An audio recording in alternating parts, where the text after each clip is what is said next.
Hello दोस्तों, अब तक आपने पिछले एपिसोड में सुना कि कैसे अमायरा और श्रेयांश के बीच टकराव होता है और इसी बीच श्रेयांश अमायरा के चेहरे के मास्क को हटा देता है, जिससे उसे पता चलता है कि यह और कोई नहीं बल्कि वह जिसे इतने दिनों से ढूंढ रहा है, उसकी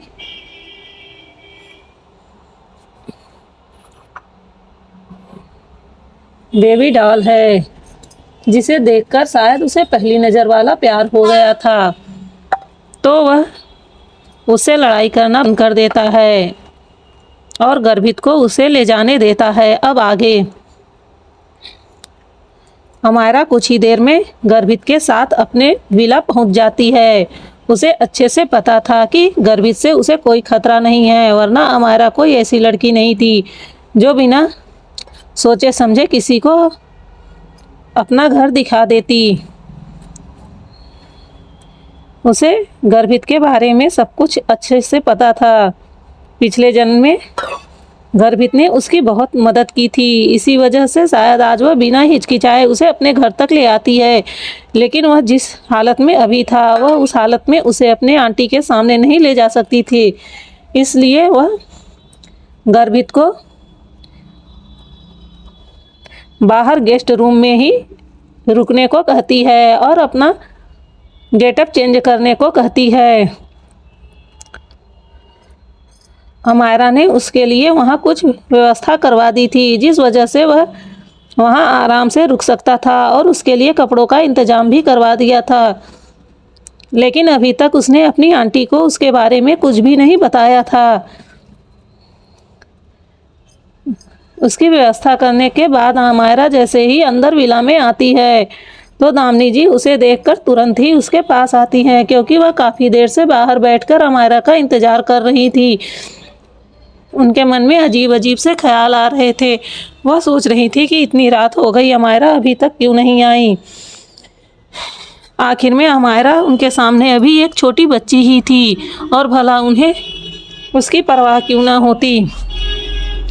उसके बुरे वक्त में एक वही बच्ची तो थी जिसने उनकी इतनी हेल्प की थी, जिसने उन्हें घर दिया था रहने को, एक आसरा मिला था उसकी वजह से। फिलहाल अभी उन्हें अमायरा के बारे में कुछ भी नहीं पता था कि वह उसके जान से प्यारी दोस्त की बेटी है। यह बात जब उन्हें पता चलेगी तो अमायरा के प्रति उनका प्यार कुछ अलग ही होगा। लेकिन वह अभी भी अमायरा को अपने बच्चे की तरह ही प्यार करती हैं।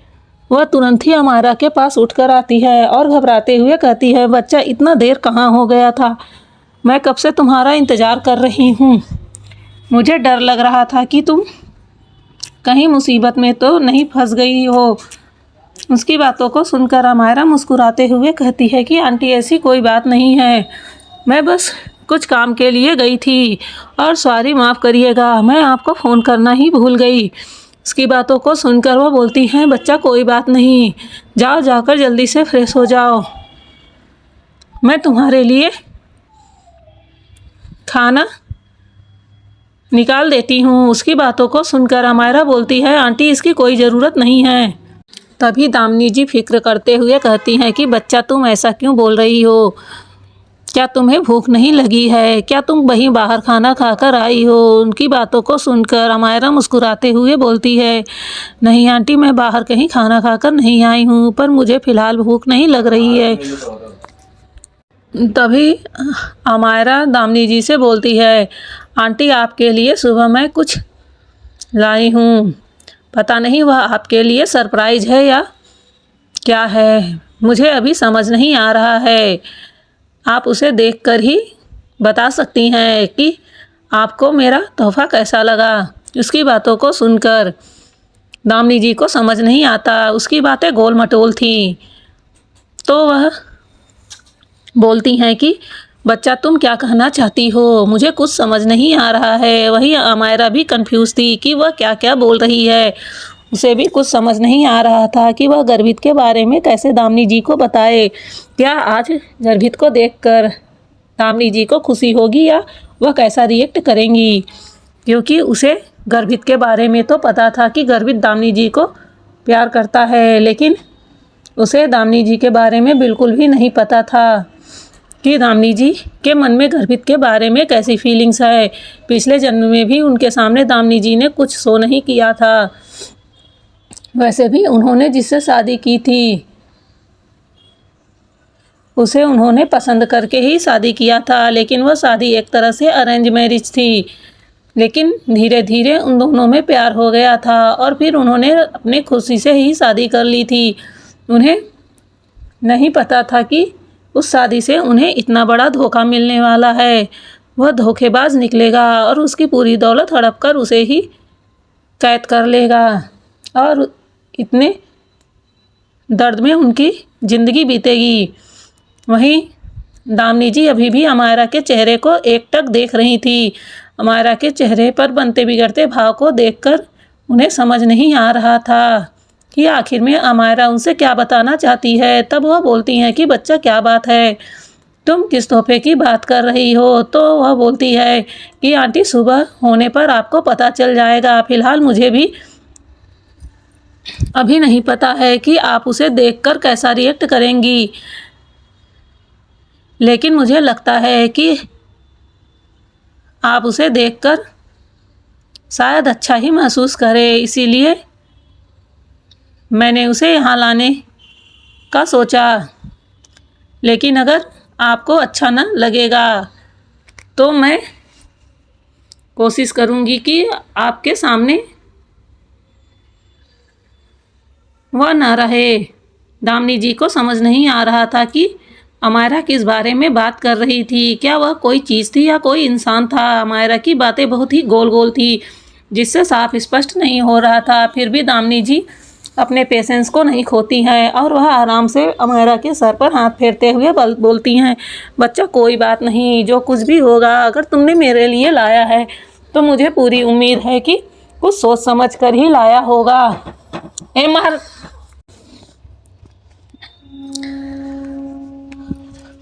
अमायरा बोलती है कि फ़िलहाल आंटी आप भी जाइए और आराम करिए, आपको अभी सोचने की कोई ज़रूरत नहीं है, सुबह आपको सब कुछ पता चल जाएगा।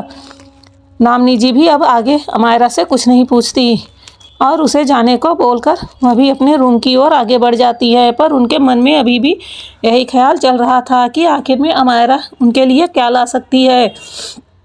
पर वह दूर दूर तक यह नहीं सोच सकती थी कि अमायरा ने उनके लिए क्या लाया है। वहीं अमायरा अपने रूम में जाती है और वह फ्रेशो कपड़े चेंज कर सीधा आकर अपने बेड पर गिरती है और जैसे ही अपनी आंखें बंद करती है तो उसके आंखों के सामने श्रेयांश का चेहरा आ जाता है और आज जो कुछ भी हुआ वह उसकी आंखों के सामने घूमने लगता है। उसे समझ नहीं आ रहा था क्या इस लड़के को उसने कभी देखा है, क्या पिछली लाइफ में यह लड़का उसकी लाइफ में था। पर पता नहीं क्यों उसे उससे अपनेपन का एहसास हो रहा था। जब उसने किस किया तो उसे बिल्कुल भी उससे घिन नहीं आई।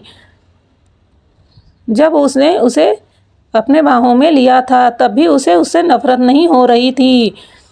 यह फीलिंग बहुत ही अजीब थी। वैसे भी अमायरा को लड़कों से नफरत थी। जिस तरीके से उसके साथ पिछले जन्म में हुआ था, वह लड़कों से इस जन्म में दूर ही रहना चाहती थी। वह अपने लाइफ में किसी भी ऐसे लड़के को नहीं आने देना चाहती थी जो आगे चलकर उसके लिए दर्द का कारण बने। वैसे भी वह इतना ज़्यादा तो अपने भाई लोगों से भी नहीं घुली मिली थी। एक रवि ही था जो उसके बहुत करीब हो गया था। वह अपने बड़े भाई से भी इतना ज़्यादा अटैच नहीं थी। फिर अचानक से यह नई एंट्री किसकी हो गई। क्या यह इसके जीवन में कोई तूफान आने वाला है या फिर यह इसके जीवन के लिए कुछ अच्छा साबित होने वाला है। पता नहीं क्यों अमायरा को कुछ समझ नहीं आ रहा था। वह आंखें बंद किए सब कुछ सोचे जा रही थी और बार बार उसका किस करना उसे याद आ रहा था, जिस वजह से अमायरा का गाल लाल पड़ गया था। उसे यह सोच सोचकर ही शर्म आ रही थी कि कैसे वह बेशर्मों की तरह उसे सबके सामने किस कर रहा था। क्या सच में वह इतना ज़्यादा बेशर्म था? क्या वह खुद को नहीं रोक सकता था? और आखिर में जब वह उससे लड़ाई कर रहा था तो उस वक्त भला उसे ऐसा क्या सूझा? कैसे इंसान का मूड एक ही मिनट में इतना चेंज हो सकता है? अचानक से आक्रामक होने के बाद अचानक ही वह कैसे प्यारे लवी डबी बिहेव में आ सकता है? वह ऐसा कैसे बिहेव कर सकता है? जहाँ गुस्सा होता है वहाँ शांत होने के लिए कुछ वक्त तो चाहिए ही होता है, लेकिन यह क्या था? वह तो बस एक ही पल में ऐसे शांत हो गया था जैसे मानो जलते हुए आग पर एक साथ बहुत सारा पानी डाल दिया गया हो और वह आग पूरी तरह से पल भर में ही बुझ गया हो। एक मिनट के लिए भी उसके चेहरे पर उस वक्त उसे देखते हुए कहीं भी क्रूरता नजर नहीं आ रही थी, जबकि जब वह पहले लड़ रहा था तो उसका चेहरा गुस्से से लाल एकदम तमतमाया हुआ था। मायरा ने सब कुछ नोटिस किया था। वह एक नज़र में ही देखकर समझ सकती थी कि उसका चेहरा देखने के बाद ही अचानक से उसमें परिवर्तन हुआ और उसका भाव एकदम से नर्म पड़ गया था। उसे समझ नहीं आ रहा था कि आखिर में उसने ऐसा क्यों किया। फिलहाल उसने उसे कई बार देखा था, तभी उसकी नज़र अचानक से अपने हाथों में बंधे ब्रेसलेट पर जाती है। वह उस ब्रेसलेट को ध्यान से देखने लगती है। यह वही ब्रेसलेट था जिसे उसने एक नज़र भर देखा था और इसे यह अच्छा लगा था। उस वक्त शायद वह व्यक्ति वही था जो उस पर बहुत ही ध्यान से ऑब्जर्व कर रहा था, वरना कोई भी शख्स ऐसे कैसे उसकी पसंद को उसे दे सकता है। तो जाहिर सी बात है कि यह इसे फॉलो कर रहा है। तभी अमायरा कुछ सोचती है और फिर वह तुरंत ही उठकर बैठ जाती है और अपना लैपटॉप उठाकर कुछ सर्च करने लगती है। थोड़ी ही देर में उसे पता चलता है कि यह व्यक्ति उसे काफ़ी दिनों से फॉलो कर रहा है और वह उसके बारे में जानकारी हासिल करने की कोशिश कर रहा है। यह जानते ही अमायरा के होठों पर एक स्माइल आ जाती है। आखिर में वह उसे क्यों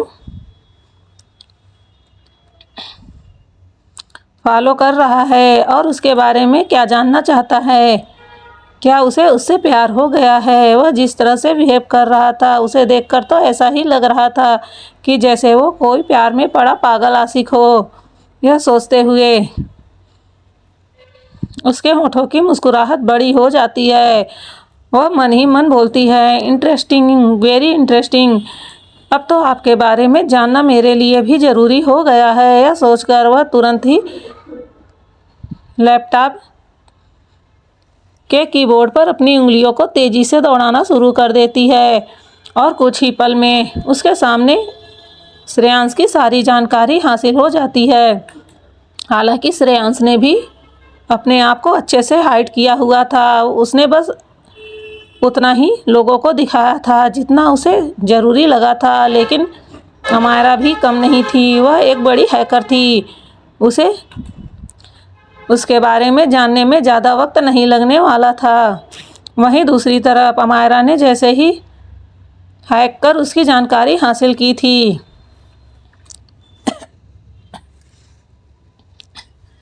श्रेयांश के लोगों को पता चल गया था किसी ने उनके डाटा में छेड़छाड़ किया है और कोई उनके डाटा को हैक कर रहा है। यह सोचते हुए वह लोग तुरंत ही अलर्ट हो जाते हैं और श्रेयांश को सूचित करते हैं। श्रेयांश को जैसे ही यह पता चलता है कि कोई उनके बारे में जानकारी निकाल रहा है, वह गुस्से में आ जाता है और उन लोगों को डांटना शुरू कर देता है कि तुम लोग क्या कर रहे थे, वह कौन है, उसके बारे में पूरी जानकारी निकाल कर मुझे दो। श्रेयांश को लगा कि कोई राइवल कंपनी है जो उसके डाटा को चुराना चाहती है। अगर उसे थोड़ा भी एहसास होता कि यह उसकी बेबी डॉल है तो वह एकदम निश्चिंत होकर बैठ जाता और अपने बारे में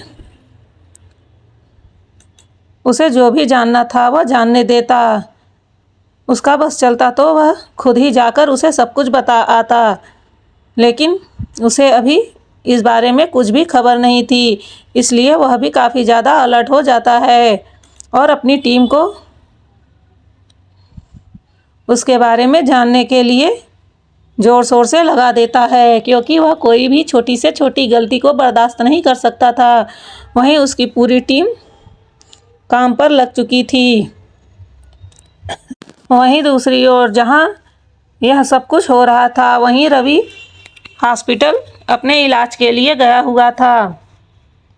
अमायरा ने उसे सीधा हॉस्पिटल जाने को कहा था और भला वह अमायरा की बात को कैसे टाल सकता था। और दूसरी बात, उसे चोट भी ज़्यादा लगी थी, सो उसको हॉस्पिटल तो जाना ही था। और वहीं हॉस्पिटल में उसके दोस्त अभी भी मौजूद थे, क्योंकि अभी भी उनकी कंडीशन सही नहीं थी, इसलिए उन्हें डॉक्टर ने 1 हफ्ते तक हॉस्पिटल में रुकने को कहा था। और यही कारण था कि रवि गुस्से में उनसे बदला लेने गया था और खुद ही पिट कर चला आया। वहीं रवि अपना ट्रीटमेंट करवाने के बाद जब उनके पास हिलता डुलता हुआ पहुंचता है तो वह लोग रवि को देखकर आश्चर्य से पहले तो उनकी आंखें बड़ी हो जाती है, फिर वह रवि की ऐसी हालत देखकर ज़ोर ज़ोर से हंसने लगते हैं। वहीं उन्हें इस तरह हंसता देखकर रवि को बहुत ज़्यादा गुस्सा आता है। वह चिल्लाते हुए बोलता है कि सालों मैं तुम्हारी वजह से इतना ज़्यादा पिट कर आया हूँ, आज तो मेरी जान जाते जाते बची थी और तुम लोग इस तरह मुझे देखकर हंस रहे हो। उसकी बातों को सुनकर वह लोग और ज़ोर ज़ोर से हंसने लगते हैं, क्योंकि इस समय उसकी कंडीशन ही ऐसी थी। पूरे शरीर पर पट्टियाँ और बैंडेज लगे हुए थे। वह बिल्कुल हिलते डुलते हड्डी के ढांचे की तरह दिख रहा था। तभी विशाल बोलता है, अरे यार, यह सब तेरे साथ क्या हो गया? और तू तो उनसे बदला लेने गया था। जी हाँ, इन दोस्तों को अच्छे से पता था कि रवि कहाँ जा रहा है। उन लोगों ने उसे बहुत ज़्यादा रोकने की कोशिश की, पर रवि उल्टा ही उन्हें सुनाकर चला गया। उन्हें अच्छे से पता था कि वह कितने ज़्यादा ताकतवर हैं। अगर यह अकेला जाएगा तो पिट कर जरूर आएगा, पर उन्हें बिल्कुल भी उम्मीद नहीं थी कि उसके जान पर बन आएगी। वह लोग तो अभी भी यही सोच रहे थे कि उन लोगों ने इसे पीट कर छोड़ दिया है, इस वजह से वह लोग इतना ज़्यादा हंस रहे थे। वहीं रवि गुस्से में बोलता है कि तुम लोग मुझ पर हंस रहे हो, तुम्हें मुझ पर थोड़ा भी तरस नहीं आ रहा है। मैं तुम्हारी वजह से उनसे लड़ने गया था। तभी कार्तिक बोलता है कि हमने तुझे मना किया था ना कि तू अकेले मत जा, और देख लिया ना इसका नतीजा क्या हुआ। वह कोई अकेला तो नहीं था जो तुम उसे आसानी से मात देकर चले आते। देखा उसने तुम्हारे साथ क्या किया। हमने तुझे कितना मना किया था और तू ही बड़ा हीरो बन रहा था और ज़बरदस्ती करके यहाँ से हमें डांटते हुए चिल्लाते हुए चला गया था। तू अच्छे से जानता है कि वह कितने ज़्यादा ताकतवर हैं। तू उनसे अकेले मुकाबला नहीं कर सकता है। तूने हमारा इंतज़ार नहीं किया और देख क्या हालत बनाकर आया है। उसकी बातों को सुनकर रवि का मुंह बन जाता है। तभी कुछ बोलता है, अरे यार कोई बात नहीं, आ तू भी हमारे बगल बेड पर लेट जा। अब तू भी 1 हफ्ते के लिए आराम से रेस्ट कर। उसकी बातों को सुनकर रवि को गुस्सा आता है। फिर तभी विशाल रवि से पूछता है कि आखिर में वहाँ हुआ क्या था और तू कैसे इतना ज़्यादा जख्मी हो गया। तब रवि उसे सारी बात बताता है और यह भी बताता है कि अगर ऐन वक्त पर उसकी सिस्टर वहाँ नहीं आई होती तो शायद उसकी जान चली जाती। वहीं उसकी बातों को सुनकर वह तीनों तो अपना मुंह खोले रवि को देखने लगते हैं। क्या बोल रहा है? किसी लड़की ने तुझे बचाया, वह भी तेरी सिस्टर, वह भी तेरी वही छोटी सिस्टर है ना जो हॉस्टल में रहती थी। क्योंकि रवि अक्सर अपने दोस्तों से अपने सिस्टर के बारे में बताया करता था और वह जब भी जाता था तो उसके दोस्त भी उसके साथ जाते थे। पर अमायरा ऐसी थी कि वह किसी से नहीं मिलती थी। वह मुश्किल से रवि से भी नहीं मिला करती थी, कभी कभार ही वह रवि से मिला करती थी, उसके बहुत ज़्यादा जिद करने पर।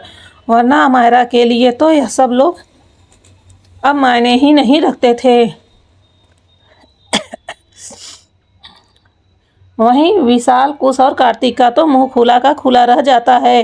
क्या वह सीधी साधी सी, भोली भाली सी देखने में इतनी ज़्यादा खतरनाक है? वहीं रवि उसे सारे उसके एक्शन कर करके बताने लगता है। इस समय उसे देखकर नहीं बताया जा सकता था कि उसकी हड्डियां टूटी फूटी हैं और उसे चोट लग गया है। वह इतना ज़्यादा एक्साइटेड हो गया था कि वह अपने जगह से उठकर एक्शन कर करके उन लोगों को बता रहा था कि कैसे उसकी बहन ने उन लोगों की पिटाई की। और तभी अचानक से उसकी जो हड्डी ज़्यादा टूटी हुई थी उसमें ज़ोरदार दर्द उठता है और वह धड़ाम से ज़मीन पर गिर जाता है। उसे इस तरह गिरता देखकर वह तीनों लोग फिर से ज़ोर ज़ोर से हंसने लगते हैं। तब वह गुस्से में बोलता है, सालों कहूँ के मुझे उठाओ, देख रहे हो मेरी जान निकल रही है, मुझे कितना ज़्यादा दर्द हो रहा है। तब कार्तिक बोलता है, तो तुझे इतनी एक्शन करने की क्या ज़रूरत थी, एक जगह बैठकर भी तो बता सकता था। तब रवि को एहसास होता है कि वह क्या कर रहा था। सच में वह एक जगह बैठकर तो बता सकता था, लेकिन एक्साइटमेंट के वजह से वह अपनी जगह से उठकर उछल कूद करना शुरू कर दिया था। वह अफसोस के साथ दोबारा किसी तरह उठकर अपनी जगह पर जाकर बैठ जाता है और फिर से बताना शुरू करता है। वह अपनी बहन की तारीफ पर तारीफ किए जा रहा था। वहीं उन लोगों को तो अब रवि की बातों पर भरोसा ही नहीं हो रहा था। वह लोग बोलने लगते हैं, चल ज़्यादा फेंक मत, हमें भरोसा नहीं हो रहा है कि तू जो कुछ भी बोल रहा है वह सच है। वहीं उसकी बातों को सुनकर रवि को गुस्सा आ जाता है और वह गुस्से में बोलता है कि अगर मैं सच नहीं बोल रहा हूँ तो क्या झूठ बोल रहा हूँ? जो आज मैं तुम्हारे सामने जिंदा हूँ ना, वह सिर्फ अपनी सिस्टर की वजह से हूँ। और देख लेना, किसी दिन तू भी अपनी आंखों से देखेगा तो तुझे भरोसा होगा। आज मेरी बातों को नहीं मान रहा है ना? तभी कुछ दोनों को शांत करते हुए बोलता है, अरे यार शांत हो जाओ, अगर इसकी सिस्टर ने इसकी जान बचाई तो यह अच्छी बात है, वरना यह जिंदा नहीं होता और लाश की तरह हमारे सामने पड़ा होता। उसकी बातों को सुनकर रवि उसे घूर कर देखने लगता है और चिल्लाकर कहता है कि तुम दोस्त नहीं हो, तुम दोस्त के नाम पर कलंक हो। तुम लोग क्या चाहते हो कि मैं मरा होता? अरे मैं उनके हाथों अगर मारा गया होता तो मैं भूत बनकर तुम तीनों को जिंदा नहीं छोड़ता। उसकी बातों को सुनकर वह लोग उसे घूर कर देखने लगते हैं और बोलते हैं, अरे पहले जा मर के तो आ, वैसे भी तू कहाँ हमें जिंदा छोड़ता है? हर बार तेरी वजह से हम लोग मुसीबत में फंस जाते हैं और किसी दिन तेरे मरने से पहले तो हमारा ही क्रियाकर्म हो जाएगा, क्योंकि जिस तरह का तेरा काम होता है ना, उसमें आए दिन हमारी बैंड बजती रहती है और हॉस्पिटल का और हमारा नाता तो अब बिल्कुल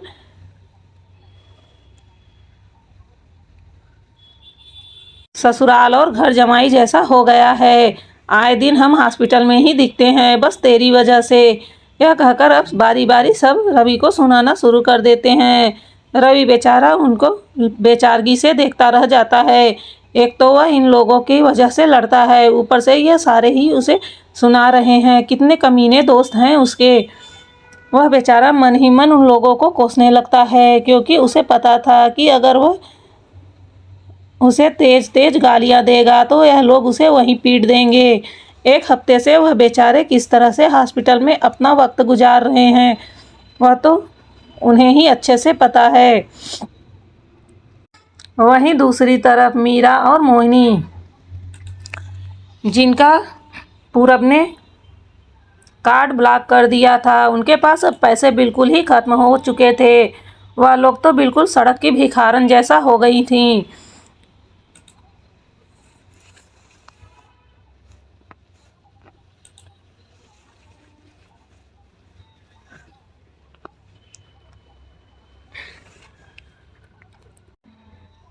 रीमा हॉस्पिटल से डिस्चार्ज हो चुकी थी और वह एक खतरनाक प्लान अमायरा के खिलाफ तैयार कर चुकी थी, लेकिन बदकिस्मती अमायरा उसे मिल ही नहीं रही थी, क्योंकि अमायरा कुछ दिनों से अपने ही कामों में व्यस्त थी, जिस वजह से वह घर नहीं जा रही थी। वहीं दूसरी तरफ संजय जी भी परेशान थे, क्योंकि अमायरा इतने दिनों से घर नहीं आ रही थी और वह किसी को बताकर भी नहीं गई थी। शायद वह यहाँ किसी को भी अपने बारे में बताना ज़रूरी नहीं समझ रही थी। वहीं दादी और दादा तो मज़े से एंजॉय कर रहे थे, क्योंकि अमायरा के न होने पर घर में बड़ी शांति थी। रीमा भी किसी तरह रो धोकर अमायरा के ही घर में आकर रहने लगी थी, क्योंकि उसके पास अब खर्च के लिए पैसे नहीं थे, जिस वजह से वह अपना खर्च नहीं उठा पा रही थी। और दादी जी रीमा को पसंद करती थी, इस वजह से वह उसे चुपके से पैसे देती थी, जिससे उसकी काफ़ी हेल्प हो जाती थी।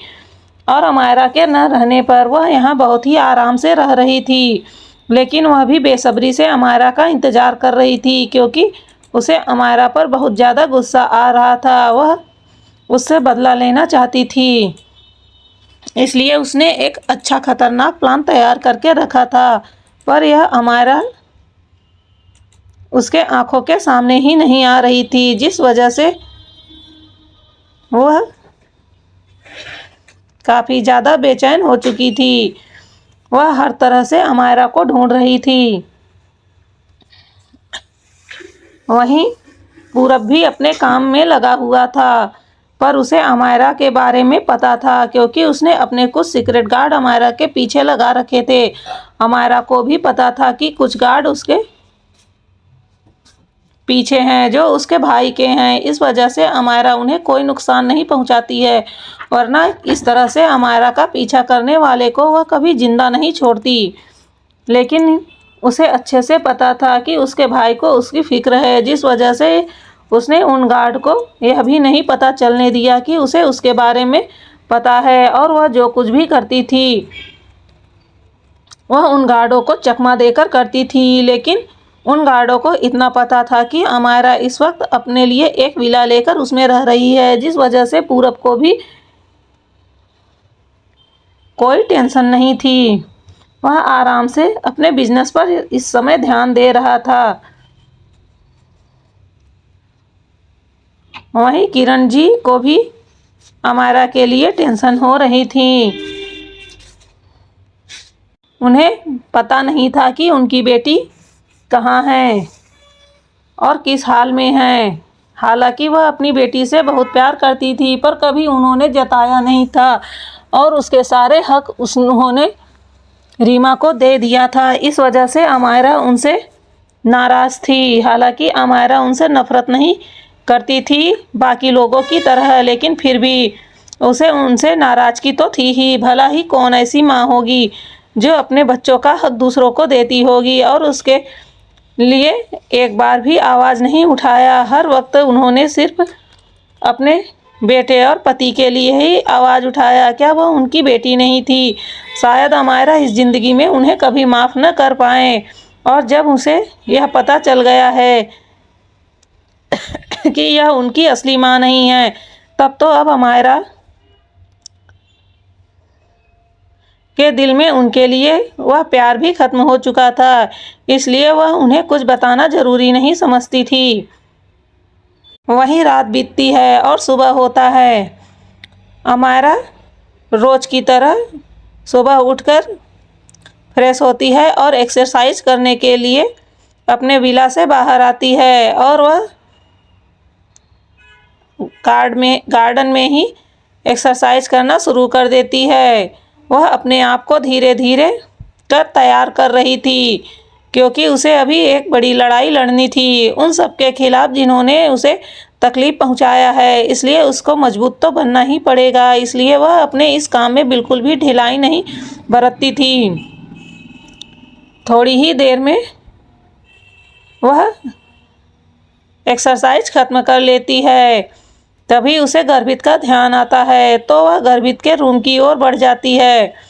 वह जैसे ही वहां जाती है तो देखती है कि गर्भित पूरी तरह से तैयार होकर वहां बैठा था। वह शायद अमायरा का ही इंतजार कर रहा था। उसे पता था कि अमायरा उससे मिलने जरूर आएगी। उसकी हिम्मत नहीं थी कि वह अमायरा के बिना इजाज़त के विला के अंदर जा सके। यह गेस्ट रूम विला के बाहर ही एक साइड में बना हुआ था, जो विला से बिल्कुल ही अलग था, लेकिन विला में ही जुड़ा हुआ था। इस वजह से गर्भित विला के अंदर नहीं जाता है। वहीं अमायरा देखती है कि गर्भित तैयार हुआ बैठा हुआ है, तो वह उसे जाकर गुड मॉर्निंग बोलती है। गर्भित देखता है कि उसके सामने वही छोटी लड़की है, तो वह मुस्कुराते हुए उसे विश करता है और पूछता है कि अब आगे क्या करना है। तब अमायरा बोलती है कि कुछ नहीं, बस आप यहीं रहिए, मैं आपके लिए कुछ नाश्ता भेजती हूँ, उसके बाद मैं आपको उनसे मिलाऊंगी। बस मैं भी अभी जाकर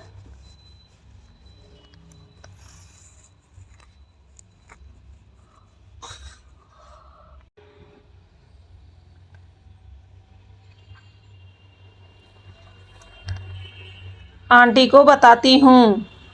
आपको थोड़ा इंतज़ार और करना होगा। उसकी बातों को सुनकर गर्भित उसकी ओर मुस्कुराकर देखता है और कहता है कि कोई बात नहीं बच्चा, आप जाइए, मैं इंतज़ार करूँगा। मैंने इतने वक्त तक इंतज़ार ही तो किया है, तो वहाँ थोड़ा वक्त और सही। यह बोलकर वह मुस्कुराने लगता है, लेकिन उसका दिल ही जानता था कि वह इस वक्त कितना ज़्यादा उत्सुक था दामिनी जी को देखने के लिए। उसका दिल कर रहा था कि वह कितनी जल्दी उनके सामने जाकर खड़ा हो जाए। वहीं उसका दिल जोरों से धड़क रहा था कि वह जाकर उनसे क्या बोलेगा। उसके पास शब्द नहीं थे उनसे बोलने के लिए। वह क्या बातें करेगा, उसे कुछ समझ नहीं आ रहा था। अमायरा उन्हें वहीं पर छोड़कर चली जाती है। वह सीधे अपने रूम में जाती है और नहा धोकर कपड़े चेंज कर जल्दी ही बाहर आ जाती है। फिर वह थोड़ा सा तैयार हो रूम से बाहर आती है। अब तक दामिनी जी भी पूरी तरह से तैयार हो चुकी थी और नाश्ता तैयार कर चुकी थी। तभी अमायरा बोलती है, क्या नाश्ता तैयार हो गया है? तो दामिनी जी बोलती हैं कि हाँ बच्चा, आओ, नाश्ता तैयार हो गया है, आकर जल्दी कर लो। ऐसे भी तुम्हें भूख लगी होगी, तुमने शाम को कुछ भी नहीं खाया था। तो वह बोलती है कि क्या हमारे साथ कोई और भी खा सकता है? उसकी बातों को सुनकर दामिनी जी उसकी ओर आश्चर्य से देखने लगती है। क्या यहाँ कोई और आया है? दामिनी जी के यह पूछने पर अमायरा हाँ में अपना सर हिलाती है और बताती है कि बाहर कोई है जिसने उन्हें रात को ही अपने साथ लाया था, लेकिन वह बिना उनकी इजाज़त के उसे अंदर नहीं लाना चाहती थी। इस वजह से वह बाहर के ही गेस्ट रूम में उन्हें छोड़ दिया था। अमायरा की बातों को सुनकर दामिनी जी के दिल में गर्माहट आती है। यह बच्ची कितनी ज़्यादा प्यारी है, यह घर उसका है, फिर भी वह उनसे इजाज़त मांग रही थी। यह सोचकर दामिनी जी को शर्माने लगती है और वह थोड़ा शर्माते हुए बोलती है कि बच्चा, तुम ऐसा क्यों बोल रही हो? यह घर तुम्हारा है, तुम यहाँ चाहे जिसे लाओ, तुम्हारी मर्जी है। और भला मेरी इजाज़त मांगने की क्या ज़रूरत है? जो चीज़ तुम्हारी है उसमें मेरी इजाज़त मांगने की कोई ज़रूरत नहीं है। तब अमायरा मुस्कुराते हुए बोलती है कि आप मेरी आंटी हैं और मुझे आपसे इजाज़त लेने में भला कोई प्रॉब्लम क्यों होगी? उसकी बातों को सुनकर दामिनी जी का दिल भर आता है। आज कितने सालों बाद उन्हें किसी का अपनापन मिल रहा था, कोई उन्हें दिल से अपना रहा था, वह भी एक अजनबी लड़की जिसके बारे में वह कुछ नहीं जानती हैं, जो उनके लिए बिल्कुल ही अजनबी है। वहीं अमायरा उनके मन की बातों को समझ सकती थी। वह उसके माँ की फ्रेंड थी, इसलिए अमायरा भी उन्हें अपने माँ के ही नज़रिए से देखती थी और भला वह अपने माँ से इजाज़त क्यों ना ले। यही सब सोचकर अमायरा मुस्कुराते हुए बोलती है कि आंटी, ज़्यादा सोचने की ज़रूरत नहीं है। अगर आप इजाज़त दें तो हम उन्हें नाश्ता करने के लिए अपने साथ ही बुला लेते हैं, वरना मैं उनका नाश्ता लेकर बाहर ही जाने वाली थी। तब दामिनी जी बोलती हैं, क्या बच्चा वह तुम्हारे रिलेटिव हैं? तब अमायरा कुछ सोचने लगती है। उसे समझ में नहीं आता कि वह क्या बोले। वह तो उनके रिलेटिव नहीं है बल्कि उन्हीं के रिलेटिव हैं, उनके अपने दोस्त हैं, लेकिन वह क्या कहे। तब वह अमायरा बोलती है कि शायद हाँ, लेकिन एक बार आप उनसे मिलेंगी तो आई होप आपको अच्छा लगेगा। उसकी बातों को सुनकर दामिनी जी को कुछ समझ नहीं आता। वह बोलती हैं कि बच्चा कोई बात नहीं, आप जाइए, जाकर उन्हें ले आइए, मैं तब तक नाश्ता लगाती हूँ। उनकी बातों को सुनकर अमायरा के होठों पर मुस्कुराहट आ जाती है। वह तुरंत ही बाहर निकल जाती है और थोड़ी देर बाद गर्भित के पास पहुंचने पर बोलती है कि अंकल चलिए, आप हमारे साथ ही नाश्ता करिए। तब गर्भित को थोड़ा हिचकिचाते हुए बोलता है कि बच्चा, अभी तो आपने कहा था कि आप नाश्ता यहीं भेजेंगी, पर अब आप वहाँ चलने को बोल रही हैं। तो अमायरा मुस्कुराते हुए बोलती है कि हाँ, मैंने सोचा कि इसी बहाने आप लोगों की मुलाकात हो जाएगी और आप लोग एक दूसरे से बातें भी कर लेंगे। उसकी बातों को सुनकर गर्भित का दिल जोरों से धड़कने लगता है। उसे समझ नहीं आ रहा था कि वह अपने कदमों को कैसे आगे बढ़ाए। अभी तक उसे दामिनी जी से मिलने की उत्सुकता थी, लेकिन जब वह पल आया तो पता नहीं क्यों उनका दिल जोरों से धड़क रहा था। उनकी तो हिम्मत ही नहीं हो रही थी आगे बढ़ने की। अमायरा उनकी फीलिंग को अच्छे से समझ सकती थी। वह आगे बढ़कर उनका हाथ पकड़ती है और अपने साथ खींचते हुए ले जाने लगती है। वहीं गर्भित तो एक कटी पतंग की तरह उनके साथ खींचे हुए चले जा रहे थे। अमायरा जहाँ जहाँ लेकर उन्हें जा रही थी, वैसे वैसे ही वह उसके पीछे पीछे चले जा रहे थे। एक पल के लिए तो जैसे वह अपने होश में ही नहीं थे। तभी अमायरा उन्हें लेकर हॉल में पहुँचती है और वह फिर डाइनिंग टेबल के पास जाती है। इस वक्त दामिनी जी सबकी प्लेट में नाश्ता लगा रही थीं, लेकिन उनके मन में यही ख्याल चल रहा था कि आखिर में अमायरा ने किसे लाया है अपने साथ। तभी अमायरा की प्यारी सी आवाज़ उनके कानों में पड़ती है, आंटी जी इधर देखिए। उसकी बातों को सुनकर दामिनी जी अपना सर उठाकर सामने देखती हैं, लेकिन जैसे ही वह अपने सामने देखती हैं तो एक पल के लिए उन्हें अपनी आंखों पर यकीन नहीं होता। उनके दिल की धड़कन तेज हो जाती है। उनके आंखों में आंसू भर जाते हैं जो छलकने के लिए तैयार थे, लेकिन वह किसी तरह अपने आप को कंट्रोल कर रही थी। इतने सालों बाद उनका वह प्यारा दोस्त उनके सामने था। आज पहली बार वह अपने इस दोस्त को देख रही थी। बाकी के दोस्त कहाँ गए उनके बारे में उन्हें कुछ नहीं पता था, लेकिन कोई एक तो उन्हें मिला, यही सोचकर उनके दिल में ढाढ़स थी। इस वक्त वह दौड़कर गर्भित के गले लग जाना चाहती थी। पहले जब वह लोग कॉलेज में होते थे, बिना हिचकिचाहट वह चारों दोस्त एक दूसरे के गले से लग जाते थे, लेकिन आज परिस्थिति ऐसी हो गई है उम्र के इस पड़ाव में। अब उन्हें आगे बढ़कर गर्भित के गले लगने में एक संकोच सा महसूस हो रहा था। पता नहीं गर्भित उनके बारे में क्या सोचेगा, और उनकी फैमिली भी तो होगी। अब दामिनी जी के मन में हजारों ख्याल चलने लगे थे। वह अपनी भरी आंखों से बस एकटक खड़ी होकर गर्भित को देख रही थी। वही गर्भित देखता है कि वह कैसे अपनी आंखें फाड़े देख रही हैं पर कुछ बोल नहीं रही हैं। गर्भित तुरंत ही समझ जाता है। वैसे भी गर्भित ने उसी दिन अंदाज़ा लगा लिया था कि दामिनी की हालत सही नहीं है। उन्हें समझ नहीं आ रहा था कि वह क्या करे। क्या वह आगे बढ़कर पहले की तरह उन्हें गले से लगाए या फिर दूर से ही हेलो हाय बोले। तभी अमायरा उन्हें पकड़कर और आगे दामिनी जी के समीप लेकर जाती है। वहीं दामिनी जी जैसे ही अपने समीप देखती हैं तो उनके दिल की धड़कन और बढ़ जाती है। इस वक्त उनका मन कर रहा था कि वह अपने इस दोस्त के गले लगकर फूट फूट कर रोए, पर वह अमायरा के सामने ऐसा कुछ नहीं कर सकती थी। लेकिन उनके आंखों से आंसू की बूंद छलक जाती है। वह लाख कोशिश कर रही थी खुद को रोकने की, लेकिन इतने दिनों का दर्द उनकी आंखों से छलक रहा था।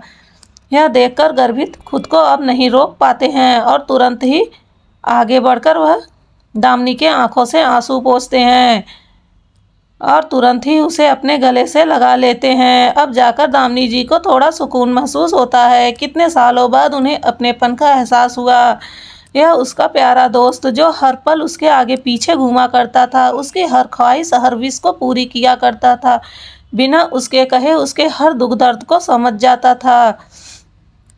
उसने आज तक इसे सिर्फ अपना दोस्त ही समझा था, लेकिन अपने अंतिम समय में जब वह अपने पति के पास कैद हो गई थी, तभी उन्हें अपने किसी क्लासमेट के द्वारा पता चला था कि गर्भित उनसे कितना प्यार करता है।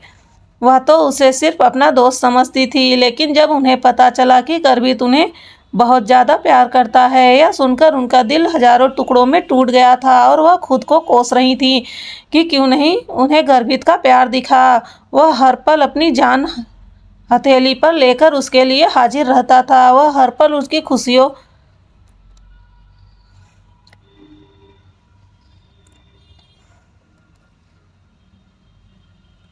और दुख में शामिल रहता था। वह उनके लिए ढेरों खुशियाँ इकट्ठा करने की कोशिश करता था, हर पल उनके होठों पर मुस्कुराहट बनाए रखता था। अगर आज उन्होंने गर्भित से शादी की होती तो शायद उसकी लाइफ कुछ और होती। उनके मन में उस वक्त हजारों गिले शिकवे थे। वह खुद को कोस रही थी कि कैसे उन्होंने गलत चॉइस की और जिसकी वजह से उनकी ज़िंदगी नर्क बन गई। उस वक्त वह हर एक पल गर्भित को याद करती थी और भगवान से दुआ मांगती थी कि गर्भित उसे भूलकर अपनी ज़िंदगी में आगे बढ़ जाए। और इस वक्त गर्भित को देखकर उन्हें यही लग रहा था कि शायद गर्भित लाइफ में आगे बढ़ चुका होगा, पर उन्हें क्या पता था कि गर्भित तो आज भी उनके लिए इंतज़ार कर रहा था। वह आज भी उनसे उसी तरह बेइंतहा मोहब्बत करता था जैसे वह पहले किया करता था।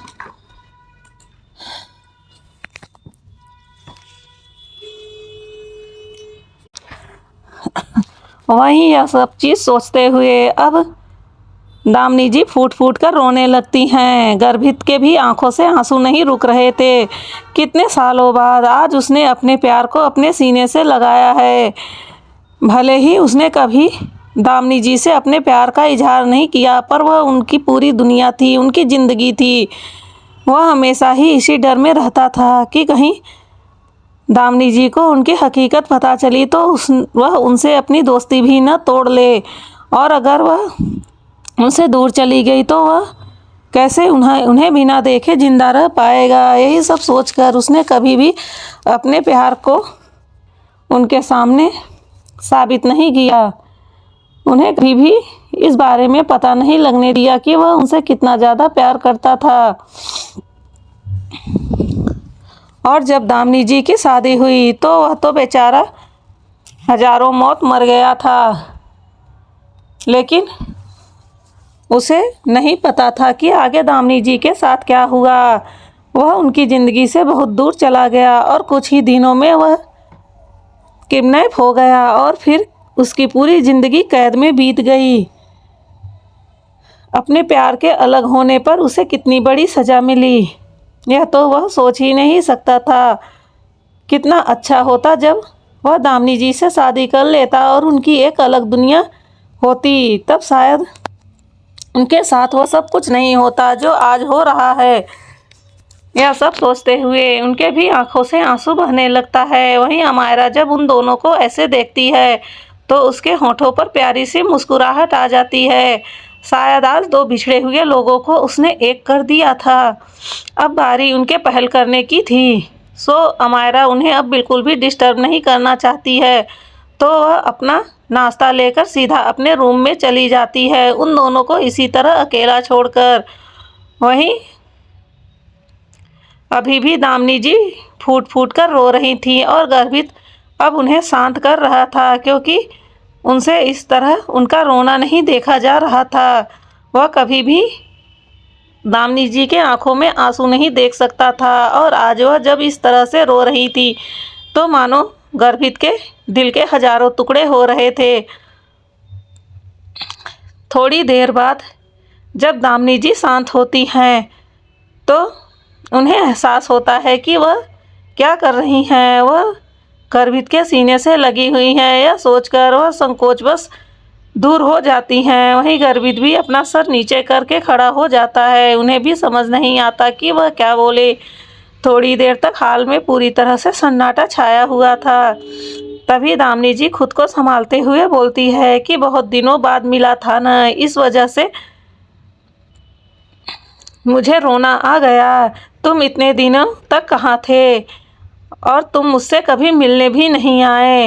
यह बोलते हुए दामिनी जी के होंठ काँप रहे थे, क्योंकि उन्हें अच्छे से पता था कि वह उनसे कैसे मिलने आता जब उसके बारे में उसे कुछ पता ही नहीं था। तब गर्भित बोलता है कि वो मैं इस शहर से दूर चला गया था। जब तुम्हारी शादी हो गई थी तो अब मेरा क्या काम था। तो मुझे एक अच्छी जॉब मिल गई थी, जिस वजह से मैं दूसरे शहर चला गया था, और जब अब आया हूँ तो अमायरा से मेरी मुलाकात हुई और उसी ने मुझे तुम्हारे बारे में बताया, इस वजह से मैं तुमसे मिलने चला आया। इस वक्त जो भी कुछ गर्भित बोल रहा था वह सब कुछ झूठ बोल रहा था, क्योंकि वह अपने बारे में कुछ भी नहीं बताना चाह रहा था। वहीं अमायरा जो अपना नाश्ता फिनिश कर अपना प्लेट रखने के लिए आई थी, उन दोनों के झूठ को सुनकर मन ही मन मुस्कुरा रही थी। यह दोनों जोड़े कितने पागल हैं। वह एक दूसरे को हकीकत बताने के बजाय कैसे एक दूसरे से अपनी सच्चाई छिपा रहे थे। शायद इसी को प्यार करते हैं, जिससे कि उसे तकलीफ ना हो। दोनों को कितना ज़्यादा एक दूसरे की परवाह है, फिर भी देखो कैसे दूर हो गए थे। पर अब उसने डिसाइड कर लिया था कि वह इन दोनों को मिलाकर ही रहेगी। तभी वह वहाँ आ जाती है और बोलती है, ओ अंकल आंटी, आप लोग अभी तक क्या कर रहे हैं? क्या आपको भूख नहीं लगी है? उसकी बातों को सुनकर वह दोनों सकपका जाते हैं। फिर वह मुस्कुराकर अमायरा की ओर देखने लगते हैं। तभी अमायरा मुस्कुराते हुए बोलती है, आंटी आपको मेरा सरप्राइज़ कैसा लगा? तो दामिनी जी के होठों पर मुस्कुराहट आ जाती है और बोलती हैं कि बच्चा बहुत ही प्यारा लगा। शायद यह मेरे ज़िंदगी का बहुत ही कीमती तोहफ़ा है जो तुमने मुझे दिया है। इससे ज़्यादा कीमती तोहफ़ा मुझे और कोई नहीं दे सकता है। उसकी बातों को सुनकर अमायरा के होठों पर मुस्कुराहट आ जाती है, तो वह बोलती है कि ठीक है, आपको मेरा तोहफ़ा पसंद आया, तो इसी बात पर मैं आपसे कुछ मांगूं, क्या आप मुझे देंगी? यह सुनकर दामिनी जी मुस्कुराते हुए बोलती हैं, बच्चा आपको मांगने की क्या ज़रूरत है, आप कहकर तो देखिए, मैं आपको वह ज़रूर दूंगी। फिर अमायरा कुछ सोचते हुए बोलती है कि अभी नहीं आंटी, वह मैं आपसे वक्त आने पर मांग लूँगी। फ़िलहाल उसे आप उधार समझकर अपने पास रख लीजिए। यह सुनकर दामिनी जी हंसने लगती हैं। उन्हें नहीं पता था कि अमायरा उनसे क्या मांगने वाली हैं। फिलहाल वह अच्छे से जानती हैं कि उनके पास कुछ नहीं है, और अगर कुछ ऐसा है जो अमायरा को चाहिए तो वह बिना संकोच उसे देने को तैयार हैं। लेकिन उन्हें नहीं पता था कि अमायरा उनसे आगे चलकर क्या मांगने वाली है। वहीं गर्भित भी मुस्कुराते हुए अमायरा को देख रहा था। सच में इस प्यारी लड़की ने आज उन्हें एक नई ज़िंदगी दे दी थी। अमायरा उन दोनों से कहती है कि जल्दी से अब अपना नाश्ता फिनिश कर लो, बातें करने के लिए बहुत सारा टाइम है। लेकिन अभी देखो अंकल को कितनी भूख लगी है। अमायरा को पता था कि शाम को गर्भित ने भी कुछ नहीं खाया था। वहीं दामिनी जी जल्दी से गर्भित को बैठने को कहती हैं और जल्दी जल्दी उनके प्लेट में नाश्ता परोसने लगती हैं। वहीं इतने दिनों बाद अपने प्यार के हाथों का खाना देखकर उनका दिल भर जाता है। इस वक्त उनकी आंखों में आंसू डबडबा जाता है, पर वह उसे बहुत ही चतुराई से छिपा लेते हैं और वह जैसे ही पहला निवाला अपने मुंह में डालते हैं, उनकी आंखें सुकून से बंद हो जाती है। कितना मिस किया था उन्होंने उनके खाने को। वह बहुत ही अच्छा और टेस्टी खाना बनाती थी। वह अक्सर चारों दोस्त जब इकट्ठा होते थे तो अमायरा की माँ और दामिनी जी दोनों मिलकर बहुत ही टेस्टी लजीज खाना बनाया करती थी, जिसे वह चारों बहुत ही इंजॉय करके खाया करते थे। आज इतने दिनों बाद उस स्वाद को पाकर गर्भित की आंखें बंद हो जाती हैं। बहुत ही सुकून था इस वक्त उनके दिल में। वहीं दामिनी जी भी अब बैठकर नाश्ता करने लगती हैं। वह अमायरा से बोलती हैं कि बच्चा, क्या तुम नाश्ता नहीं करोगी? उसकी बातों को सुनकर अमायरा हंसते हुए बोलती थी, जब आप लोग भरत मिलाप कर रहे थे तब मैं अपने रूम में ही नाश्ता कर ली थी। उसकी बातों को सुनकर दामिनी जी शर्मा जाती हैं। पागल लड़की क्या बोल रही है? वह लोग भरत मिलाप कर रहे थे, यह सोचते हुए उनका चेहरा शर्म से लाल पड़ जाता है। उन्हें इस तरह शर्माता देखकर गर्भित के होठों पर भी मुस्कुराहट आ जाती है। वह अब भी बिल्कुल अपने जवानी के दिनों की तरह प्यारी लगती थी। उनके गाल लाल टमाटर की तरह हो चुके थे। यह देखकर अमायरा जोर जोर से हंसने लगती हैं और बोलती हैं, आंटी आप शर्मा रही हैं, देखिए आपके गाल कैसे लाल हो गए हैं। उसकी बातों को सुनकर दामिनी जी के हाथ अपने आप अपने गालों पर चले जाते हैं। उन्हें ऐसा करता देखकर अमायरा और भी जोर जोर से हंसने लगती हैं। उसे इस तरह खुद को चिढ़ाता देखकर दामिनी जी झूठा गुस्सा दिखाते हुए बोलती हैं कि यह तुम क्या कर रही हो? तुम मेरा मजाक बना रही हो। उन्हें इस तरह गुस्सा करते देखकर अमायरा अपने हंसी को किसी तरह रोकती है और कहती है कि आंटी आप शर्माते हुए बहुत ही ज़्यादा क्यूट लग रही हैं। उनकी बातों को सुनकर दामिनी जी भी मुस्कुराने लगती हैं। उसकी प्यारी सी मुस्कुराहट देखकर गर्भित के होठों पर ही अपने आप मुस्कान आ जाती है। वह मन ही मन उस पल को सोचने लगता है, कितना अच्छा होता जब इसी तरह उसकी एक फैमिली होती, जिसमें अमायरा जैसी एक प्यारी बच्ची होती और दामिनी जी और वह होते। उनका कितना प्यारा सुखमय संसार होता। लेकिन इन जालिम दुनिया वालों ने सब कुछ बर्बाद करके रख दिया। उनके कितने कीमती साल जो शायद अब वो चाहकर कभी नहीं लौट सकता है। सब कुछ उसे कैद में रखकर बर्बाद कर दिया। इंसान का एक एक पल कितना कीमती होता है। उसके 20 साल तो कैद में ही बीत गए थे। यह सोचते हुए उसका दिल दुख से भर जाता है, पर वह मन ही मन सोचता है कि वह अपने आगे के आने वाले वक्त को बिल्कुल भी नहीं बर्बाद करेगा। जो कुछ भी उसने खो दिया है वह अब अपने इन बचे हुए वक्त में हासिल करेगा। भले ही उम्र इतना ज़्यादा क्यों न हो गया हो, लेकिन ज़िंदगी जीने का हक तो उसे भी है। वहीं अमायरा उनके चेहरे को ध्यान से देख रही थी। उनके बनते बिगड़ते भावों को देखकर वह समझ सकती थी कि इस वक्त उन्हें कैसा फील हो रहा होगा। अमायरा को लगता है कि उन दोनों को कुछ वक्त एक साथ अकेले छोड़ देना चाहिए, जिससे वह अपने सुख दुख को एक दूसरे के साथ बांट सके। यही सब सोचते हुए अमायरा बोलती है कि आंटी मुझे कुछ काम है, इसलिए मैं 2 दिनों तक घर नहीं आऊँगी। उसकी बातों को सुनकर दामिनी जी आश्चर्य से उसकी ओर देखने लगती हैं और बोलती हैं, क्या बच्चा तुम सिटी से बाहर जा रही हो? तब अमायरा बोलती है, नहीं आंटी मैं सिटी से बाहर नहीं जा रही हूँ। अगर आपको ज़रूरत हो तो आप मुझे फ़ोन कर सकती हैं, मैं आ जाऊँगी। लेकिन मैं आपको बता दूं कि मैं अपने घर जा रही हूँ। तब दामिनी जी आश्चर्य से बोलती हैं कि क्या यह तुम्हारा घर नहीं है, तुम्हारा कोई और घर है। तब अमायरा मुस्कुराते हुए बोलती है कि आंटी यह मेरा ही घर है, लेकिन वह मेरी सो कॉल्ड फैमिली का घर है, जहाँ पर ऐसे लोग रहते हैं जिन्हें मुझसे कोई मतलब नहीं है। मैं सिर्फ वहाँ अपना कोटा पूरा करने जा रही हूँ।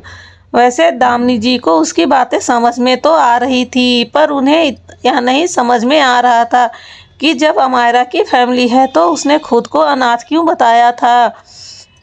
तभी वह सोचती हैं कि शायद जो कुछ दिख रहा है वैसा कुछ नहीं है, अमायरा का भी जरूर कोई पास्ट होगा।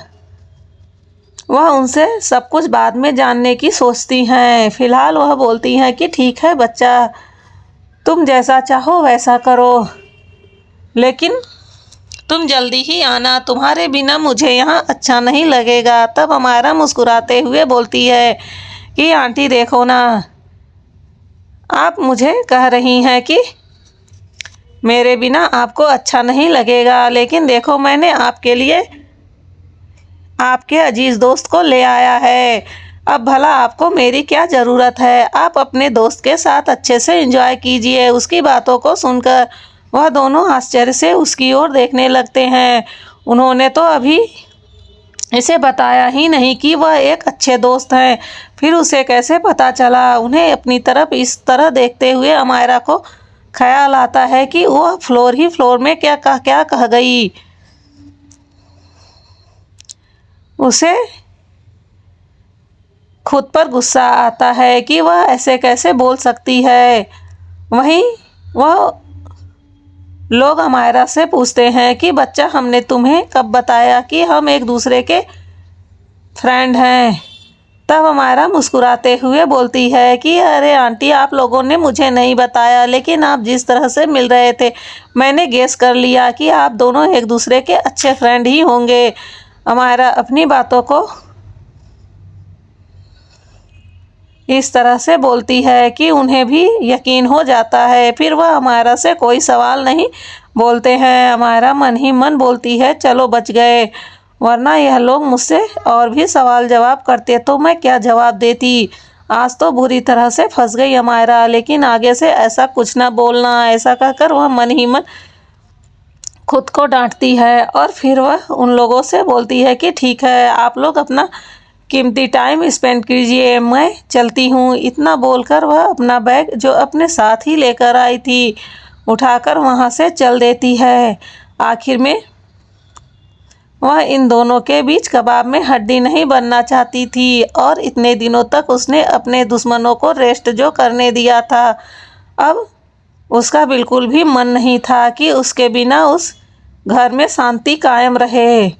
आखिर में वह वहाँ तूफान मचाने जो जा रही थी, आखिर में वह आई भी तो इसीलिए थी कि उन्हें एक भी पल सुकून से न जीने दे।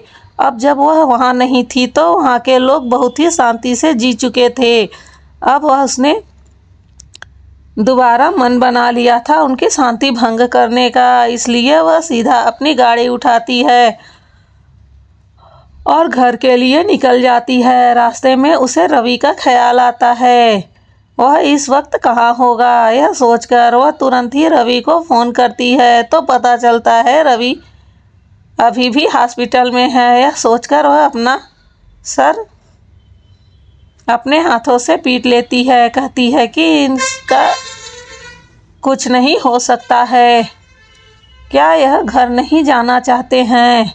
यह सोचकर वह अपनी गाड़ी हॉस्पिटल की ओर मुड़ लेती है, जिसने उसने रवि से फ़ोन पर ही पूछ लिया था। थोड़ी ही देर में वह हॉस्पिटल पहुंच जाती है।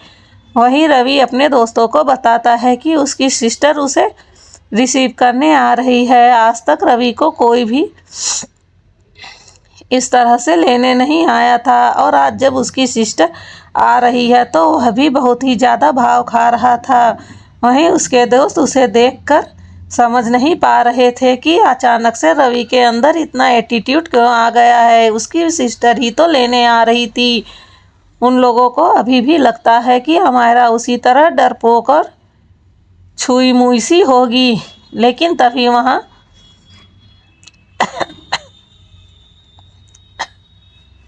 थोड़ी ही देर में अमायरा की एंट्री होती है। जैसे ही वह लोग अमायरा को देखते हैं तो वह अपनी आंखें फाड़े बस देखते ही रह जाते हैं। अमायरा बहुत ही ज़्यादा खूबसूरत थी। एक बार जो उसे देख ले तो उसे अपनी नज़रें हटाने का मन न करे। यही हाल उन तीनों का था। उनके अमायरा को देखते ही होश ही उड़ गए थे। वह लोग समझ नहीं पा रहे थे कि यह वही लड़की है जो हॉस्टल में कभी उनके सामने आई थी। उन लोगों ने अमायरा को दूर से ही कई बार देखा था, जब रवि उससे मिलने की रिक्वेस्ट करता था, पर अमायरा उसे इग्नोर कर चली जाती थी।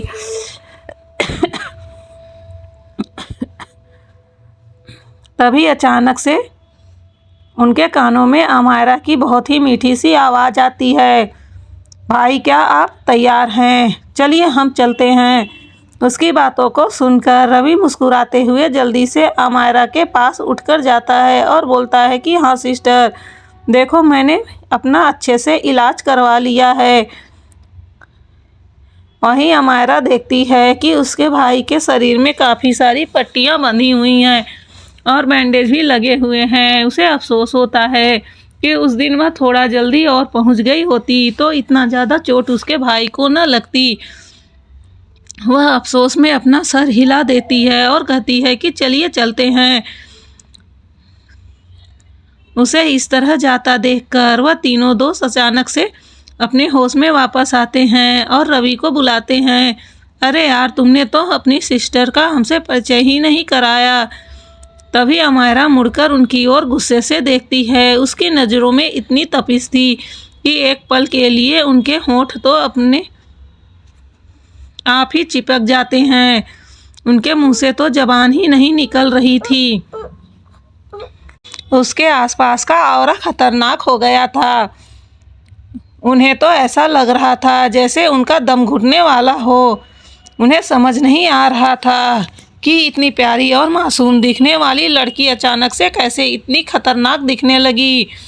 वहीं रवि को समझ में आ गया था कि उसकी बहन को गुस्सा आ रहा है। वह गुस्से से उनकी ओर देखता है और उन्हें इशारे में अपना मुंह बंद करने को कहता है। अब जाकर उन तीनों को समझ में आता है कि रवि ने जो कुछ अमायरा के बारे में बताया था वह सच था, क्योंकि इस समय उन्हें अपनी रीढ़ की हड्डी में कपकपाहट महसूस हो रही थी। अमायरा की नज़रें इतनी ज़्यादा तीखी थी कि ऐसे लग रहा था मानो वह खंजर की तरह उन्हें आर पार भेद देंगी। वहीं उनके मुंह से आवाज़ ही नहीं निकल रही थी। तब अमायरा चुपचाप मुड़कर आगे आगे रूम से बाहर निकल जाती है। उसके पीछे पीछे रवि भी उन्हें वार्न करते हुए बाहर निकल जाता है। जैसे ही वह लोग बाहर जाते हैं वह तीनों एक साथ अपनी सांसें छोड़ते हैं और बोलते हैं, बाप रे बाप, देखने में यह जितनी ज़्यादा खूबसूरत है वह इतनी ही ज़्यादा खतरनाक है। तभी दूसरा बोलता है कि अरे यार, उसकी आंखें देखी थी, वह कितनी ज़्यादा डरावनी हो गई थी। जब वह आई थी तो ऐसे लग रहा था कि वह कितनी ज़्यादा मासूम और प्यारी है। तभी कार्तिक भी बोलता है कि हाँ, मुझे तो उसे देखकर ऐसा लगा जैसे मानो कोई माफिया डॉन हमारे सामने खड़ी है जो एक ही पल में हमारे टुकड़े टुकड़े कर देगी, वो भी अपनी आंखों से। उसकी बात को सुनकर वह दोनों भी अपना सर हाँ में हिलाने लगते हैं, क्योंकि उन लोगों को भी बिल्कुल ही ऐसा ही महसूस हुआ था। तभी कार्तिक बोलता है कि अरे यार, हमें तो आगे से बहुत ही सचेत रहना पड़ेगा। मुझे तो उसे देखकर ही डर लग रहा है। पहले तो उसे देखकर मेरे मन में ख्याल आया था कि मैं इसे पटाऊंगा और अपना गर्लफ्रेंड बना लूँगा, लेकिन तौबा तौबा, अब तो मैं इसके सामने ही नहीं जाऊँगा। इसे देखकर ही इतना डर लग रहा है। अगर कहीं भूल से यह मेरी गर्लफ्रेंड बन गई तो मैं तो सांस ही नहीं ले पाऊँगा और जीते जी मेरी मौत पक्की हो जाएगी। उसकी बातों पर हामी भरते हुए कुछ भी बोलता है अरे भाई, गर्लफ्रेंड बनाने की बात तो तू बहुत दूर की कर रहा है। मैं तो इसे देखकर जल्दी से भाग जाऊंगा। यह देखने में कितनी ज़्यादा खतरनाक लग रही थी। ऐसे लग रहा था जैसे मानो आंखों से ही जान निकाल लेगी।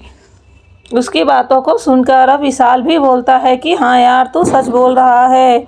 इसे देखकर तो मुझे पहली नज़र वाला प्यार हो गया था, लेकिन अब इसकी इतनी खतरनाक आंखें देखकर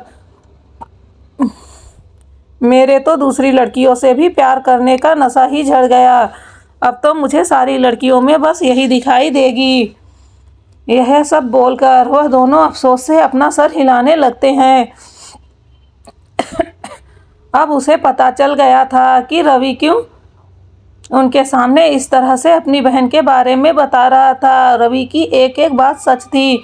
वहीं रवि अपनी बहन के साथ जल्दी से हॉस्पिटल से बाहर आता है और वह कार के दूसरी साइड जाकर बैठ जाता है, क्योंकि वह महसूस कर रहा था कि अमायरा इस वक्त गुस्से में थी। शायद उसका यहाँ आने का बिल्कुल भी मन नहीं था और भला वह उसके लिए कब से इतनी मेहरबान हो गई। लेकिन उसकी कंडीशन को देखकर अमायरा उसे यहाँ लेने आई, यही सोचकर उसके दिल में गर्माहट थी।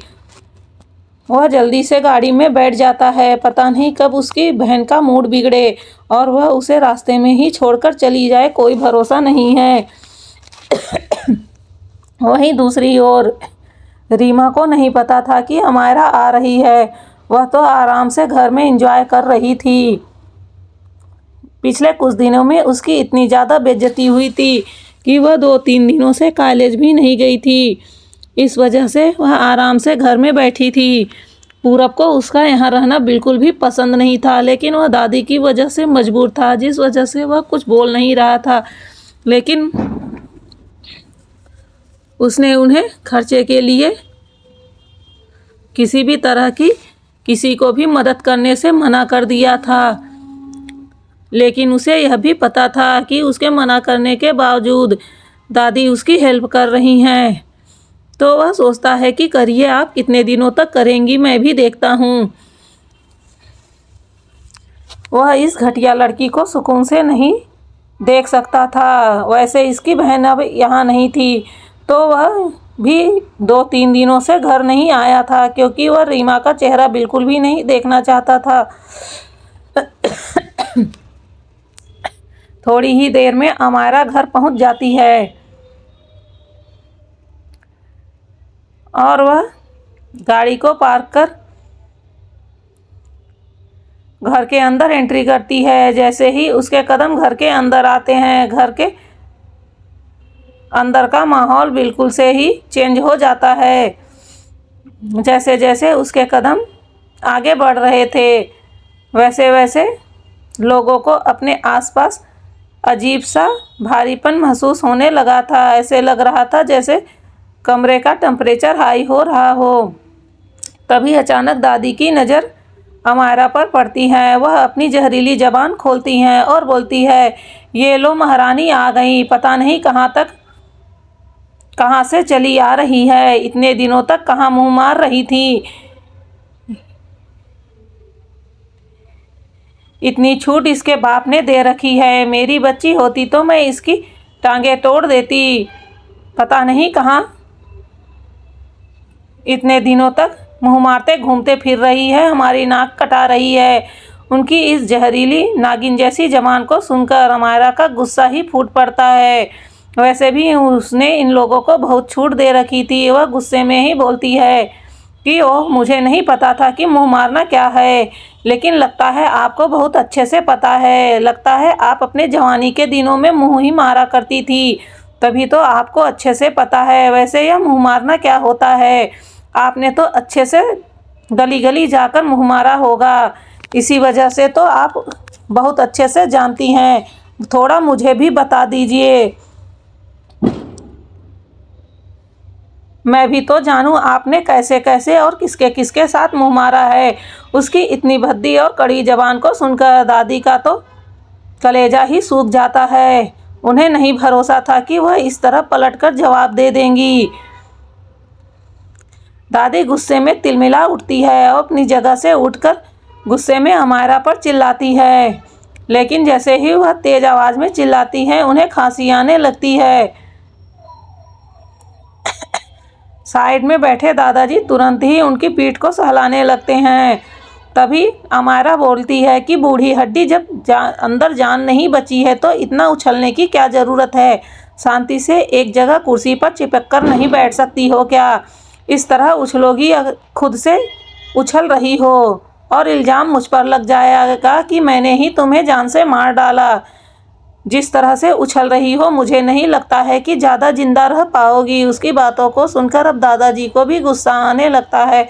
वह गुस्से में चिल्लाते हैं, अमायरा तुम बहुत ज़्यादा बोल रही हो। तब अमायरा बोलती हैं कि ओह, जब मैंने बोला तो मैं बहुत ज़्यादा बोल रही हूँ, और जब यह बूढ़ी हड्डी बोल रही थी तो क्या आपके कानों में तेल पड़ा था? तब आपको समझ नहीं आया कि यह मुझ जैसे छोटी बच्ची के लिए कितने गंदे शब्दों का इस्तेमाल कर रही है? और अब जब मैं बोल रही हूँ तो आपको ज़्यादा लग रहा है। अगर इतना ही ज़्यादा लगता है तो अपनी बीबी की मुंह को बंद करके रखो, वरना मुझे सिलने में देर नहीं लगेगी। उसकी ऐसी बातों को सुनकर अब दादाजी को और ज़्यादा गुस्सा आने लगता है। वह गुस्से में अमायरा को फिर से चिल्लाते हैं, लेकिन वह भी बूढ़े हो चुके थे, जिस वजह से चिल्लाने की वजह से उनके गले में खराश आती है और वह खांसना शुरू कर देते हैं। उन्हें देखकर अमायरा ज़ोर ज़ोर से हंसने लगती है और बोलती है, राम ने बनाई जोड़ी, एक कान्हा और कोढ़ी, दोनों एक ही थाली के चट्टे बट्टे हो। क्यों इस तरह गला फाड़ फाड़ कर अपनी तबीयत बिगाड़ रहे हो? शांति से कुर्सी पर चिपके रहो, वरना भगवान को जल्दी ही प्यारे हो जाओगे। इतना बोलकर वह अंदर जाने लगती है, लेकिन तभी सीढ़ियों से उतरते हुए उसकी नज़र रीमा पर पड़ती है, जिसे देखकर उसका खून खौल जाता है।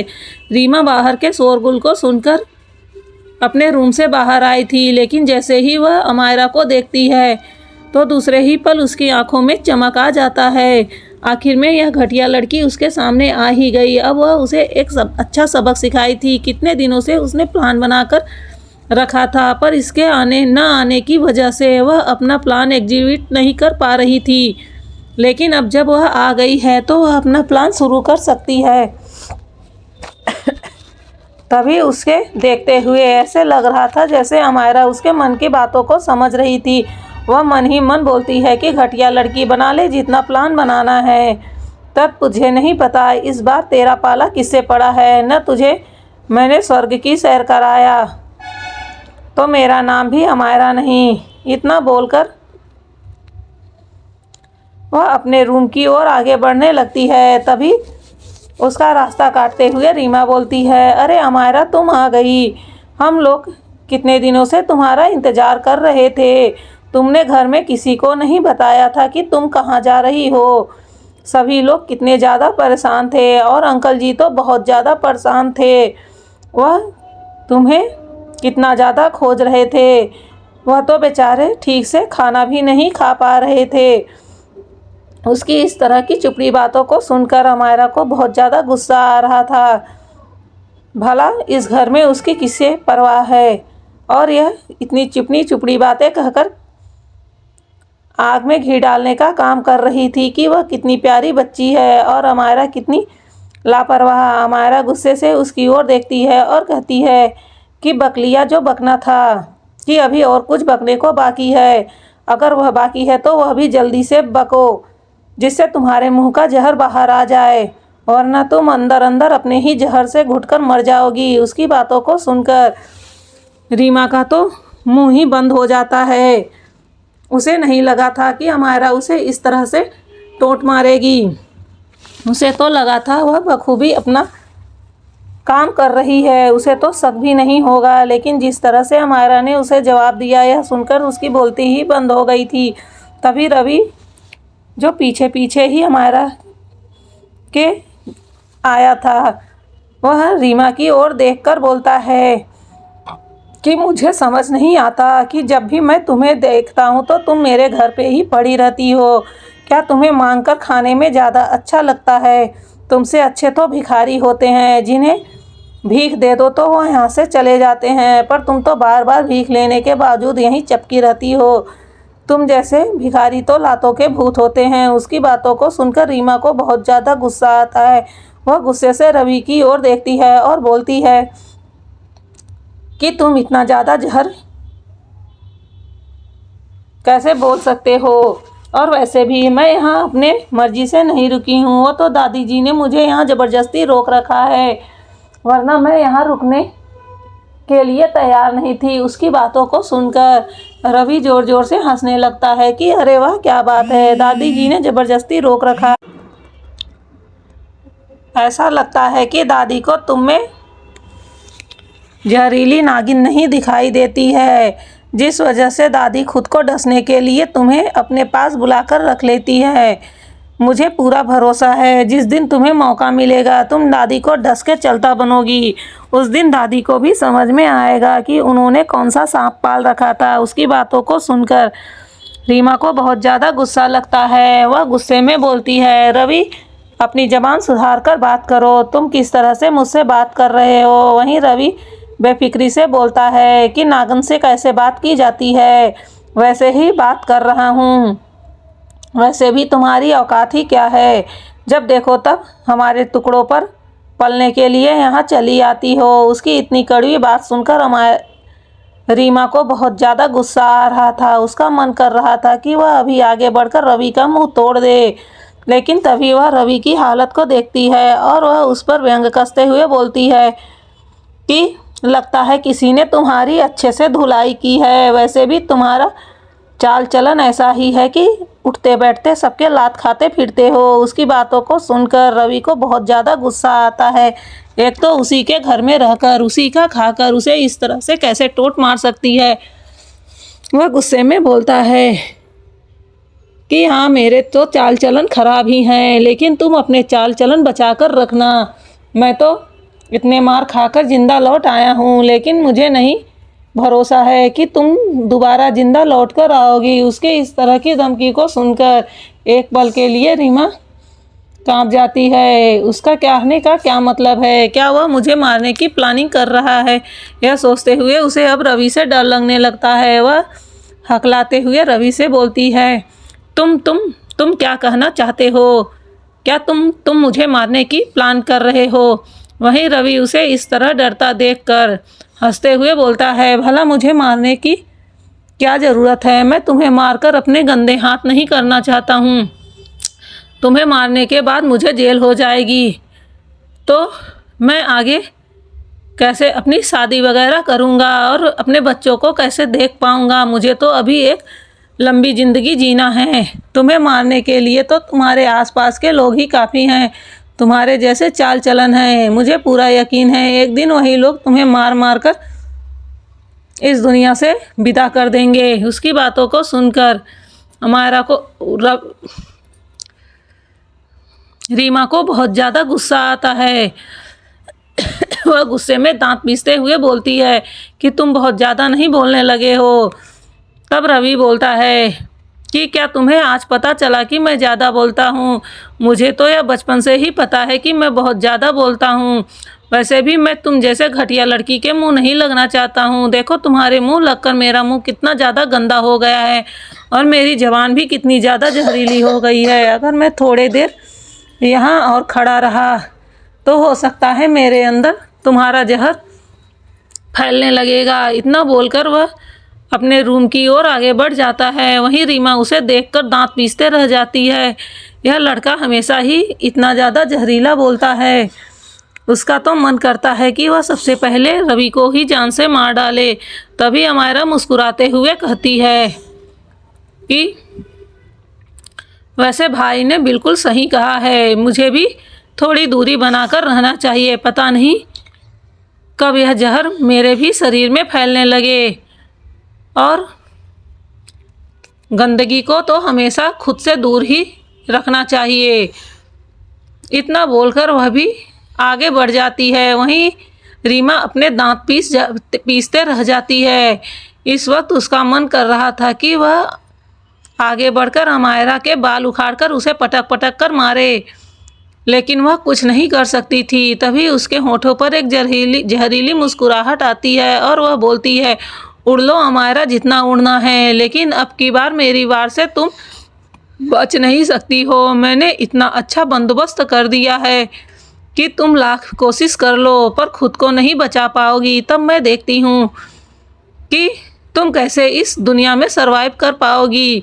इतना कहकर वह मन ही मन जोर जोर से हंसने लगती है। इस वक्त दादी दादा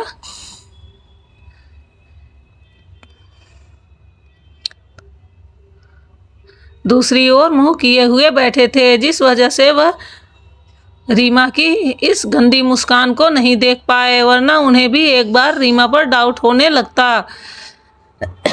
तो दोस्तों, आप लोगों को क्या लगता है, रीमा ने अमायरा के खिलाफ कौन सी चाल चली है? क्या अमायरा को इस बारे में पता चल पाएगा या रीमा के घटिया चाल में वह फंस जाएगी और किसी बड़ी मुसीबत में फंसकर रह जाएगी, या फिर वह रीमा की चाल को जानकर उसे एक अच्छा सबक सिखाएगी? यह तो आपको नेक्स्ट एपिसोड में ही पता चलेगा। तो इसका नेक्स्ट पार्ट सुनना बिल्कुल ना भूलें। मिलते हैं आपसे इसके नेक्स्ट एपिसोड में। तब तक के लिए स्टोरी में बने रहने के लिए धन्यवाद।